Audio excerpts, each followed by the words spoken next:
शिकिगामीज jujutsu Kaisen का एक बहुत ही इंपॉर्टेंट पार्ट है। ये बहुत ही पावरफुल कर्सेस एक तरीके से ये जुजुत्सु सोर्सरर्स के गुलाम होते हैं जिन्हें स्पेशली फाइट के वक्त समन किया जा सकता है। अब नॉर्मली अगर हम सोचे तो इन क्रिएचर्स को बहुत ज्यादा पावरफुल नहीं होना चाहिए था, लेकिन जुजुत्सु काइसेन का वर्ड बहुत ही ज्यादा अलग है। Speed, strength, agility, special power, इन सभी चीजों में शिकिगामीज पावरफुल सोर्सर से भी ज्यादा पावरफुल होते हैं। आज मैं आपको कुछ बहुत ही पावरफुल शिकिगामीज के बारे में बताऊंगा जो जुजुत्सु काइसेन में अब तक दिखाए जा चुके हैं। मेरे हिसाब से जो अब तक का सबसे पावरफुल शिकिगामी है, मैं आज आपको उसके बारे में भी बताऊंगा। तो हेलो गाइज, मैं हूँ राहिल। तो चलिए शुरू करते हैं एक और नए एपिसोड को। Divine dog.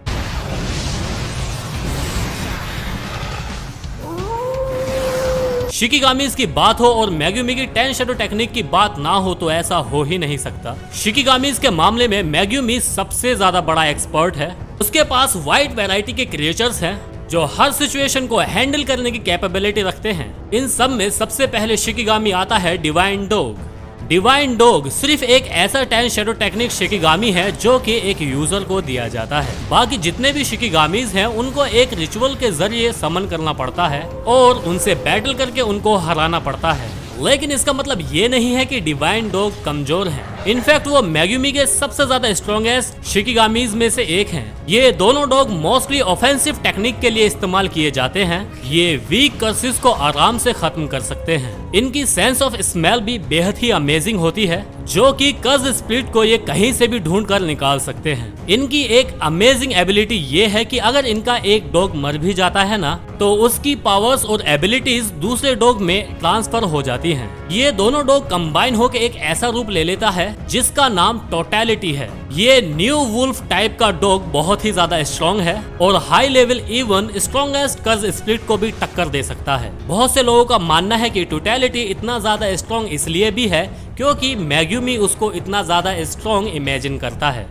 एक्चुअली ये थ्योरी बहुत ही ज्यादा फेमस हो रही है कि जितना ज्यादा स्ट्रॉन्ग सोर्सरर होगा उसके शिकिगामीज उतना ही ज्यादा स्ट्रॉन्ग होंगे। तो आपका क्या कहना है इस बात पर कमेंट बॉक्स में जरूर बताएं। इनफैक्ट अब अगले शिकिगामी के बारे में आपको जान करके ये पता चलेगा कि आखिर मैं कहना क्या चाहता हूँ। नियो।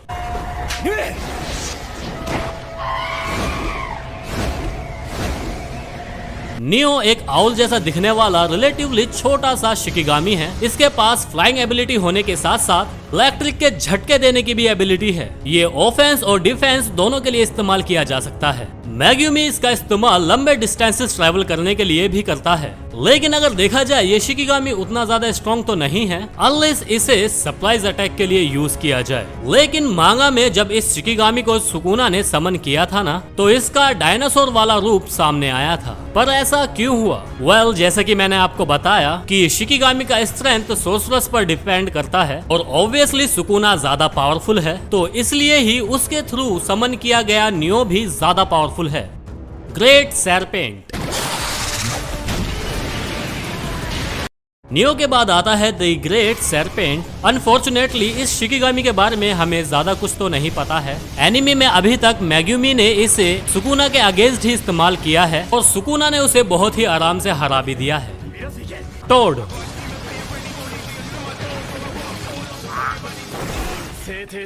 ये मेग्युमी का एक और इम्पोर्टेंट शिकिगामी है जो कि बहुत ज्यादा कूल है।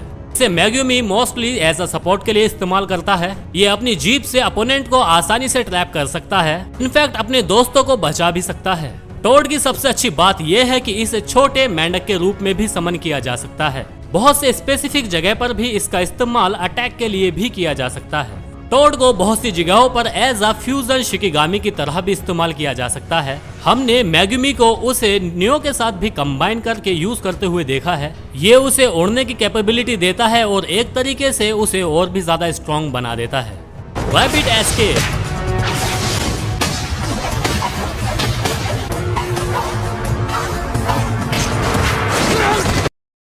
दोस्तों, पॉसिबल है कि नेक्स्ट शिकिगामी आप सभी का फेवरेट हो सकता है। जुजुत्सु काइसेन के सीजन 2 में मेग्युमी ने इसे जम के इस्तेमाल किया था। स्पेशली तोजी के साथ फाइट करते वक्त तो मजा ही आ गया था। रैबिट एस्केप भी एक तरीके से सपोर्ट शिकिगामी की तरह है। ये बहुत बड़े सम ऑफ रैबिट्स के रूप में मैनिफेस्ट करता है। अपोनेंट को डिस्ट्रैक्ट करने के लिए बेस्ट है। मैग्यूमी ऑलमोस्ट अनलिमिटेड रैबिट्स को समन कर सकता है और जो उनसे चाहे वो करवा सकता है। सिर्फ एक रैबिट कंसिडर करें तो ये ज्यादा स्ट्रॉन्ग नहीं लगता है, लेकिन रैबिट्स की अनलिमिटेड आर्मी से पॉसिबल है कि आप पूरी दुनिया पर कब्जा कर सके। ये बहुत ही कम कर्ज एनर्जी से बने होते हैं और एक तरीके से कहे तो इन्होंने तोजी को जबरदस्त टक्कर दी थी। मैक्स एलिफेंट 10 शैडो टेक्निक का सबसे लार्जेस्ट शिकिगामी है। ये एक प्रॉपर ऑफेंसिव शिकिगामी है जिसके पास अपने सूंड में से बहुत सारा पानी निकालने की भी पावर्स है। ये पानी बहुत हाई प्रेशर के साथ छोड़ता है जो कि किसी भी ओपोनेंट को शॉक कर देगा। मैग्यूमी ने कई बार मैक्स एलिफेंट को अपने ओपोनेंट के ऊपर भी डायरेक्टली गिराया है। ये डेफिनेटली एक बहुत ही पावरफुल शिकिगामी है जिसका इस्तेमाल मांगा में भी जमकर किया गया है। माहोरागा आई थिंक अब वक्त आ गया है कि अब तक के सबसे पावरफुल शिकिगामी के बारे में अब हम बात कर लें। दोस्तों, अभी तक मैंने आपको जितने भी शिकिगामीज के बारे में बताया है ना, वो सभी बहुत ही छोटे लेवल के क्रिएचर्स हैं जिन्हें सुकुना, गोजो, इटाडोरी, तोजी या यूटा जैसे लोग आराम से हरा सकते हैं। लेकिन माहोरागा का लीग सबसे ज्यादा डिफरेंट है। सिर्फ इसी एक शिकिगामी की वजह से गोजो क्लैन के लोग जेनिन क्लैन से टक्कर नहीं लेते थे और सिर्फ इसी शिकिगामी की हेल्प से जेनिन क्लैन के लोग 4 आइज और लिमिटलेस कर्ज को टक्कर दे सकते थे। जिन लोगों ने मांगा नहीं पड़ी थी या फिर जिन लोगों को जरा भी जुजुत्सु काइसेन का स्पॉइलर नहीं पता है, उनके लिए माहोरागा की एंट्री किसी शौक से ज्यादा कम नहीं होगी। उसने आते ही 50 फिंगर सुकुना से लड़ाई शुरू कर दी थी और उसे ऑलमोस्ट हरा ही दिया था। फिजिकली वो सुकुना को ही नहीं बल्कि इटाडोरी को भी हरा रहा था, जो देखा जाए सिर्फ अपने पंचेस की मदद से कर्ज स्प्लिट को खत्म कर सकता है। माहोरागा की मेन एबिलिटी है किसी भी अटैक या फिनोमिना के थ्रू अपने आप को अडेप्ट कर लेना। आप सेम कर्ज टेक्निक से उसको हरा ही नहीं सकते तब तक उसका माइंड और बॉडी उस अटैक को ऑब्जर्व कर लेता है और उसे काउंटर कर लेता है। नॉन कर्ज बेस्ड टेक्निक को भी ऑब्जर्व कर लेता है, यानी कि सेम तरीके के पंच से उसे एक से ज्यादा बार आप उसे हिट ही नहीं कर सकते। माहोरागा की शॉट पॉजिटिव कर्ज एनर्जी को मैनिफेस्ट करने की एबिलिटी रखती है, यानी कि सिर्फ टच करते ही वो कर्ज स्प्लिट को डिसॉल्व कर सकता है। उसके सर पर मौजूद व्हील उसे एबिलिटीज अडेप्ट करने में हेल्प करता है और उसकी healing abilities of the charts हैं। सोचकर देखिए, वो सुकुना के डोमेन एक्सपेंशन को भी क्विकली एब्जॉर्व कर रहा था। मैं आपको वीडियो के एंड में सबसे ज्यादा पावरफुल शिकिगामी के बारे में बताने वाला था, लेकिन ये बात क्लियर है कि माहोरागा से ज्यादा पावरफुल शिकिगामी कोई और हो ही नहीं सकता। और अगर ये बात सच है कि शिकिगामी की स्ट्रेंथ उनके यूजर पर डिपेंड करती है, तो जरा सोच करके देखिए सुकुना के थ्रू मांगा में समन किया गया माहोरागा कितना ज्यादा पावरफुल हो गया होगा। पॉसिबल है कि इसी वजह से सुकुना गोजो को भी हरा पाया था।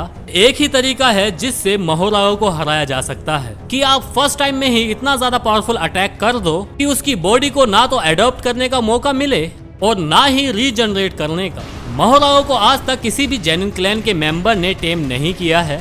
जेनिन क्लैन बहुत बड़े जनरेशन से आने वाली क्लैन है। इतने हजारों सालों में कोई भी माहोरागा को हरा करके उसको कंट्रोल नहीं कर पाया है। वैसे एक और शिकिगामी है जिसके बारे में अभी तक एनिमे में जरा भी नहीं बताया गया है। देखो, जुजुत्सु काइसेन के सीजन 2 में इस शिकिगामी को भी दिखाया गया था, लेकिन उसकी पावर्स क्या हैं वो किसी को भी नहीं पता है। मैं बात कर रहा हूँ यूकी सुकोमो की। Yuki Tsukumo one of the 4th special grade sorcerer है, यानी कि वो बेहद ही ज्यादा स्ट्रॉन्ग है। जहाँ मैग्यूमी को अपने शिकिगामी समन करने पड़ते हैं, वहीं यूकी के शिकिगामी ऑलमोस्ट उसके आसपास ही घूमते हुए दिखाई देते हैं। सिर्फ लुक वाइज देखें तो ये शिकिगामी बहुत ही ज्यादा कूल दिखता है। मैं बहुत ही ज्यादा एक्साइटेड हूँ ये देखने के लिए कि इसकी एबिलिटीज क्या हो सकती हैं। तो दोस्तों, ये थे जुजुत्सु काइसेन के मोस्ट पावरफुल शिकिगामीज। आपको इनमें से कौन सा सबसे ज्यादा पसंद है मुझे नीचे कमेंट बॉक्स में जरूर लिख करके बताना। तो चलिए इसी के साथ अब लेते हैं आपसे अलविदा। अब आपसे मिलेंगे अपनी एक और धमाकेदार वीडियो के साथ। Thank you so much for watching us.